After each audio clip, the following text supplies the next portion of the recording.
સમગ્ર ગુજરાતમાં ચૂંટણી પ્રચારમાં વ્યસ્ત ભારતીય જનતા પાર્ટીના કોળી ઠાકોર નેતાઓના ધ્યાને લાવવા માંગુ છું। ગાંધીનગર જિલ્લાના ગાંધીનગર તાલુકાના માધવગઢ ગામે એક એજન્સીને માધવગઢ ગામની જર્જરિત સ્કૂલને ડેમોલિશ કરવાનું, ધરાશાયી કરવાનું કામ સોંપ્યું હતું। કામ આ એજન્સી અધૂરું છોડ્યું। પરિણામ એ આવે કે એક બાળક જેની ઉંમર ફક્ત 11 વર્ષ છે, રઘુનંદ રાઠોડ નામના ઠાકોર સમાજના એ બાળકની ઉપર દિવાલ પડતા, જર્જરિત શાળાની દિવાલ પડતા એ બાળકનું મૃત્યુ થયું છે।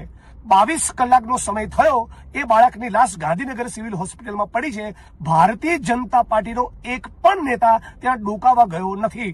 હું માંગ કરું છું કે તાત્કાલિક અસરથી એજન્સી સહિત જિલ્લા શિક્ષણ વિભાગના જે પણ કન્સર્ન અધિકારીઓ હોય, જેની પણ જવાબદારી ફિક્સ કરવાની થતી હોય, એની જવાબદારી ફિક્સ કરી આ બાળકના મોત માટે જવાબદાર તમામ કસૂરવારોની સામે ફોજદારી ગુનો દાખલ કરી 24 કલાકમાંની ધરપકડ કરીને દાખલો બેસાડવામાં આવે।